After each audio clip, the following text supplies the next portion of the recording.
Champéry, and I'm very happy to be joined with Ghislain Briand. Did I say the name perfectly? Okay. Very nice to have you, Ghislain. Thank you. Thanks for taking time. Very busy jumping coach. And I want to start with something that I experienced, heard from your classes. Okay. And you said there are three very important things about a jump: rhythm, direction, and body alignment. Yes. Maybe you can explain a little bit why these three things are so important. Well, first of all, when you go for the jump, you need to have a direction. Like every jump will go somewhere.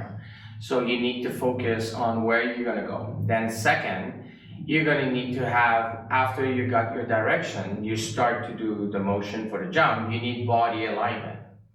And after you get the body alignment, then you're going for the rhythm. The rhythm is very important because if you slow down, you're gonna go off your body alignment. And if you go too fast, you'll go off your body alignment. So it's not because it's the last thing to do that it's not important, but you have to make sure you keep the rhythm to keep everything lined up. Once you get those three things, well, you got 85–90% of the jump that is on the way there. So that's why.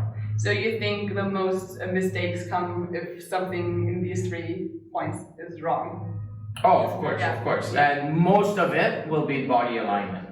Because if your body is not aligned properly with the joint of your body, your natural position, obviously it will affect the direction and it will affect the rhythm. So you need to have good body alignment, and after you just have to have the guts to do it. Yeah, and it sounds easier than it is. Yes, totally agree. So Ghislain, right now you're here in Champéry for the summer camp, and as far as I know, you teach part-time here and part-time at the Kinoshita Academy. Is that still the case, or No. how is your? I'm gonna take a break from the Kinoshita Academy.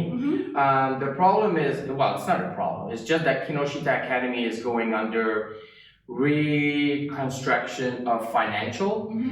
Mr. Kinoshita is doing a new way of financing the school, and there was too much waiting for me. Like, I don't want to be home waiting for them to call me and say, okay, now you can come, now you cannot come. So I told MIA for now, probably this season we're gonna put a hold on it because I want to work. So I'm gonna act a little bit more as a freelance. But obviously my main base will be Champéry. But even if I work a lot at Kinoshita Academy last year, Champéry is always my number one. And that was totally clear with MIA when I started to work with her. I said, look, I know you guys want me to come here often, and the money is very good, but I said my number one priority is Stéphane. So, so I'm gonna spend a little bit more time here. Maybe you can explain a bit again how this connection with Stéphane came along and now. Oh my God! It happens when I was working at the cricket club. Stéphane came before the Vancouver Olympics. He wanted to work with his triple axel. He had a couple lessons with Brian, and at one point Brian asked me, he said, "Can you take Stéphane for 1 or 2 lessons?" I said, "Sure." And that's how we started, and the connection was really good, and we just kept going like this. And after Sochi Olympics, after Pyeongchang Olympics, Stéphane says, "Well, I just opened a school, and I would like you to come as a guest and everything." And I've been coming here since every year. Yeah. Well, a couple times a year. Yeah, it gets more and more and more. Yes. Yeah, now it's your main base. I mean, most people got to know you through being a coach at the cricket club. Are you still in contact with them, or is No. is that your past? Yeah. This is in my past. We had great years together. It was a great experience, but I think we were at a point that we need to separate, only because I wanted to keep growing. If I were to stay at the cricket, I would depend on Brian and Tracy about my job. And for me, I'm self-employed, and I want to be free. I don't want anybody to tell me you need to do this, or if you want to have exclusivity, well, that's going to be very expensive, because I can stay home. Don't get me wrong. Yeah. I can stay home doing nothing if you pay me really well. But other than that, I rather spend the time with the skaters and make them learn stuff, and I'm learning at the same time. And it keeps me, life is action. Life is a movement. So if you stay home doing nothing, there's no movement. So life is boring. Totally. You have to be in motion, in action, and that's why when I was approached by MIA during the pandemic, I said to me, I'm going to go and try. And but I said, if I'm leaving the cricket club, I need to have a good contract with good money because I'm very well at the cricket. And it's close home and everything. And so anyways, we went and we did a year and a half, almost 2 years together. And we're still on, it's just that it's a pause now because there's too many unknown answers of the questions. And I just said to me, I'm not going to wait. I don't want to work for another 20 years. My wife is retiring in 2 years. So I might do another 5, 6, 7 years. But, and maybe more. But like I said to Stéphane, I said, if I could, I would be only coming here. Coming for a couple weeks and go home and coming back in a few months later and coming for a couple weeks. But I just want to work a little bit more still. And so we're going day by day. Yeah, so what makes this atmosphere or this camp here at Champéry stand out for you that it's your number one priority? I feel free. I feel free. Stéphane and everybody in the team, like Christopher and everybody, they're so nice people. They're great. You see, I'm not looking to work with a world champion. You have done this. I've done it. Like I had maybe, I don't know, I had skater that won maybe 6, 7, 8, 9 world championships.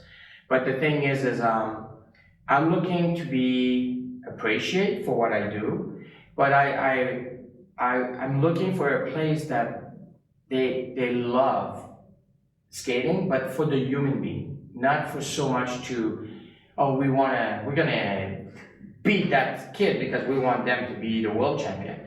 I mean, I always say to Stéphane, if I only work with the world champion, I will have one skater a year because there's only one world champion. So I said, yes, of course it's interesting and it's fun. But the thing is, I learned a lot with my little ones because when they have a problem that I have to solve, it helps my big one too. So it's a give and take, and it's great that way. As you just said, you are now in the position that you can kind of choose where you work, and you became one of the most elite jump coaches of the sport. How do you think you got there? Like, what makes you say, Well, it's very easy. Yuzuru Hanyu. I worked for 5 years with Elvis Stojko, and I think everything started there. I had a great relationship with Elvis. Elvis won worlds when I was working with him, second at the Olympics. And I've learned so much. And that's where I think I kind of separate my work. I think that I was better of maybe developing jumping technique than doing the whole thing. I can teach spin, I can teach footwork, I can teach everything. But the thing is, I love jumping. And as a skater, I was a good jumper for whatever I was doing. But I like that part of the sport. And so that's why I like that. So you're now in the coaching industry, and I just said for 30 years. What are the main highlights? What do you think? The Olympic victories of Yuzuru, or what would you say was the highlight of your career?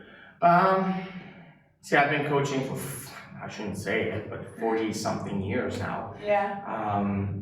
Yes, every world championships that the skaters with who I work won, it's special.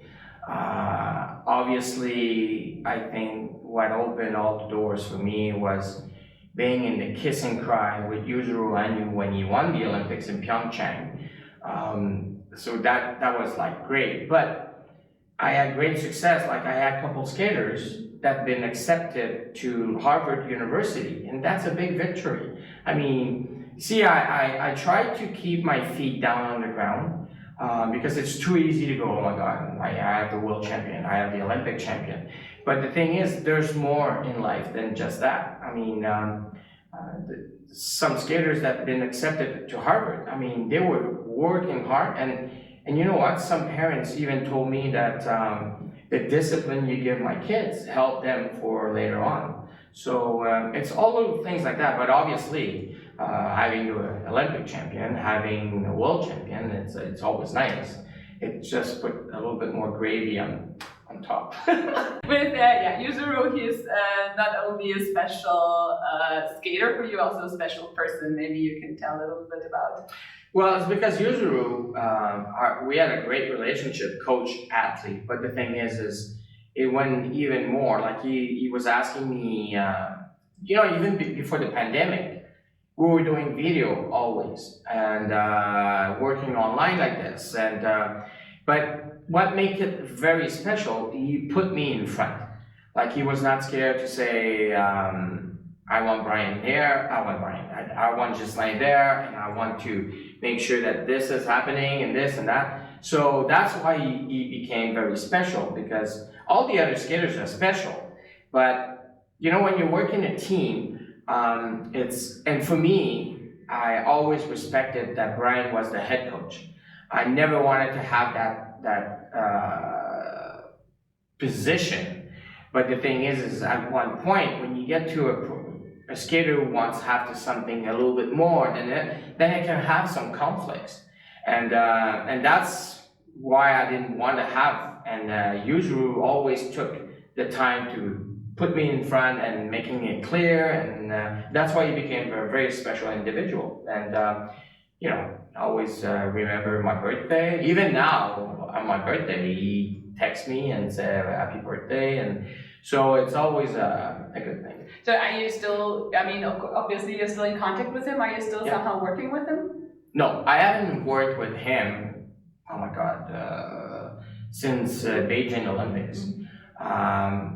But he doesn't really need it. I mean, he's working hard on his professional career and he's doing amazing. But he knows that if he has something and he wants to work on refreshing, like I sent him a text a couple of weeks ago saying that, look, I'm not going to go at Kinoshita for a year or so. So if you need me and everything, well, my schedule will be a little bit more flexible. And I want to spend time at home. So he knows that if he needs me, he knows that he can contact me and we'll do something. Did you work with him on the quad axel? Of course. And Yeah. What did you personally think in going to the Olympics about his success chances on that jump? Well, people will say, well, it's Yuzuru Hanyu, he could have done it. But I don't believe in miracles. I like to have a certain average behind you, so when you do something, and even Yuzuru knows it. Even Yuzuru, as an athlete, work a lot of numbers to make a very high average of success when he was doing stuff. So, but he's a great competitor. He wants to win. So anything could have happened. And I think if Olympics would be 6 months later, he would have done it. Okay. Because I can say that maybe a few weeks, a month and a half before Beijing, we were getting really close. Unfortunately, I think what kind of slowed down the whole process was his injury of his ankle. If he would be fresh, younger, and no injury, he would have been the first one to do it. I'm pretty much sure. Right. Well, now you moved. He finished his career, and he also told me last year that only then you could start working with Shoma Uno, of course, because it was his greatest rival. Mm-hmm. How has it been working with Shoma? Well, I don't work often with Shoma, but it's easy to work with. Very talented, very quick, and the relationship with Stéphane. I feel free to do and say whatever I need to say. I don't feel like don't say this, don't say that, and so that's why. And you know, he's so talented, and it's easy. I mean, you know, sometimes, well, most of the time, those top skaters are easy to work with because they're like sponges. Like they want to perform so much, they want to improve so much to stay at the top.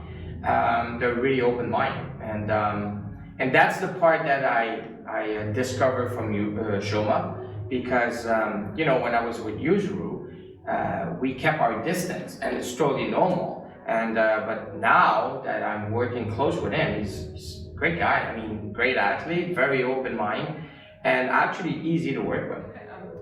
At the interview when you were at Kinoshita at the camp, you said that it's very important to put the health of the skaters, especially of the young skaters, first. You really pointed out that, yeah, it's like #1 priority. Mm-hmm. Yeah, maybe you can elaborate a bit more on that, and what do you maybe also see going wrong in some ways? Well, it's very, very easy to understand, especially for girls. The girls have to perform a very high caliber at very young age. Unfortunately, the girls and the boys at young age, their bones are not fused. And so they're still growing, they're still this. So if you get an injury during that process of growing up, getting more mature, before your bones are fused, well, the injury is going to be there forever. You're going to be fine and go back again, and go fine and go back again. So I think it's very important that everything is managed properly, and that's what I think it's going to be a challenge, especially if you have skaters that are at the top of the world. You want to stay there. Unfortunately, you cannot live at the top of the Mount Everest. Once in a while, you have to come down to get oxygen. And that's the hard part for coaches and athletes to understand that we need to take a little bit cool down and take a holiday. But I find that skaters and some coaches are having a hard time to give their skaters a holiday because they're good now and they don't want to go down. But you know what? You only can do so much. Then after one point, the body is just gonna say, I'm not doing this anymore. I need a break. And that's the point that I'm a little bit afraid that it's gonna happen in a few years from now. Yeah. So I guess you're also approving that the age limit was in. Yeah. Yeah. I mean, for me, a senior lady has to be a lady, not a senior kid. I mean, you're not a senior lady at 14 and 15 years old. I mean, you start to become, and 17 is just for me, it's like the basic, and you become a woman at that time, and it's supposed to be a senior ladies event, not a novice or junior, otherwise give it another name. I mean, so I totally agree with it. And if you look at the junior caliber, they're very strong. And if you look at the senior level, the quality is better because you have more mature people doing it. So, and that's the part that I'm looking for. I want to have mature skaters, but not kids. I mean, enjoy your kid's life. I mean, people forget that skating is only this much of your life. And I mean, that doesn't mean you cannot perform at a very high level. But for me, the age limit, it was time to get it. And unfortunately, some skaters will be penalized because they won't be able to do the next Olympic because they're too young. But that's the way it is. Would you want that there's no quads in juniors because of the health issues? No. I think it's because, you know, everybody is different. I can do my quads at 14 and be totally fine. If there's no abusing during the training itself, I have no objection. Yeah, no limitations. You can do whatever you want, depending of the individual that's in front of you. If the individual cannot land, stand it. Well, of course you don't. I don't agree with it. But I mean, if I have an individual who has a lot of talent and can do it, why not? But you have to remember, it won't last forever. So you need to enjoy the ride when the ride is there.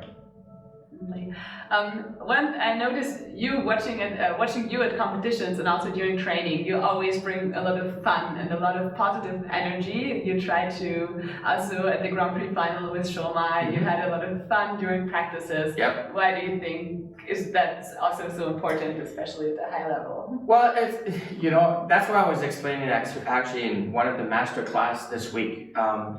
It's just that I want the competition to feel like training. I mean, I don't go in a master class with a mind that it's going to be like a soldier. I want the kids to understand that you need to have fun to do this, because in long term, training is not fun.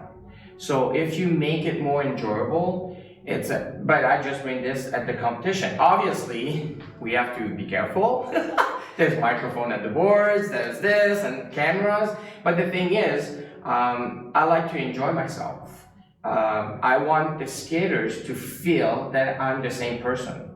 I want them to understand that whatever I do during training, I'll be doing the same thing during competition. Obviously, inside, it's a little bit more nerve-wracking, but I like to enjoy myself. And that's what I like with Stéphane. Stéphane loves doing that too. And Stéphane gets very nervous. So that's why I think I can balance the nerves and the pleasure and everything. So sometimes Stéphane will say, look at this, I cannot do this. And I'm fine. But I think it's funny because I learned this when my wife got cancer. When my wife got cancer 13 years ago, I discovered that life is precious and life has to be having fun because it doesn't last forever and you never know when it's going to stop. And I learned that from that experience. And so every day I'm trying to enjoy myself because I'm going like, hey, what's going to happen tomorrow? I don't know. Nobody can tell me the future. And but I want the kids to understand that you need to enjoy it. That doesn't mean you're enjoying yourself, that you're not doing your job. Yeah, but that's something that you can teach the kids.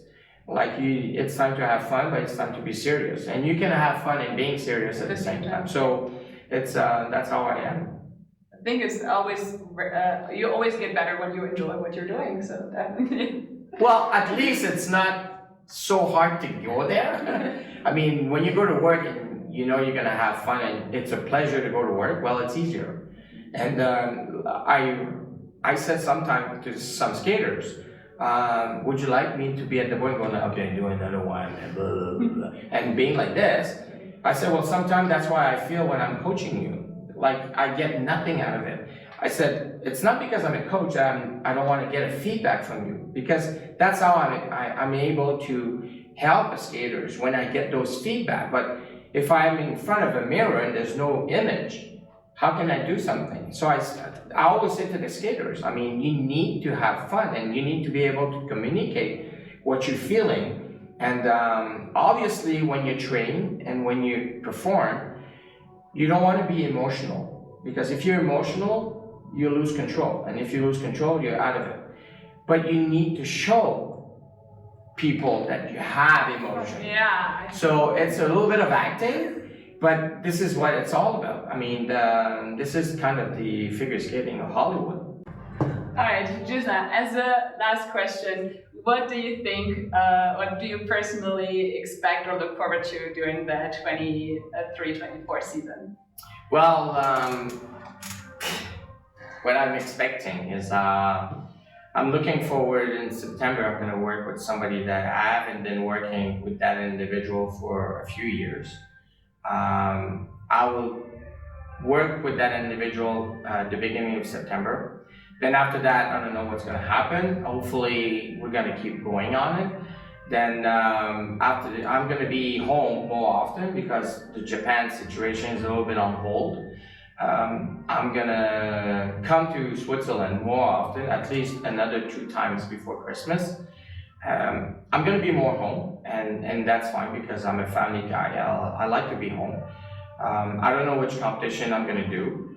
I know I'm going to China to work in a private school, and up to December, that's what. And I hopefully will like to go to Worlds, because Worlds in Montreal, in my own town. I'm probably going to enjoy Worlds with Stéphane and Shoma and Dennis, and maybe somebody else that I might be going. You know, I go day by day, and I'm just trying to enjoy myself. Perfect. Thank you so much, Thank Ghislain. you. Thank you for your time. Thank you. Thank you for watching. Bye-bye.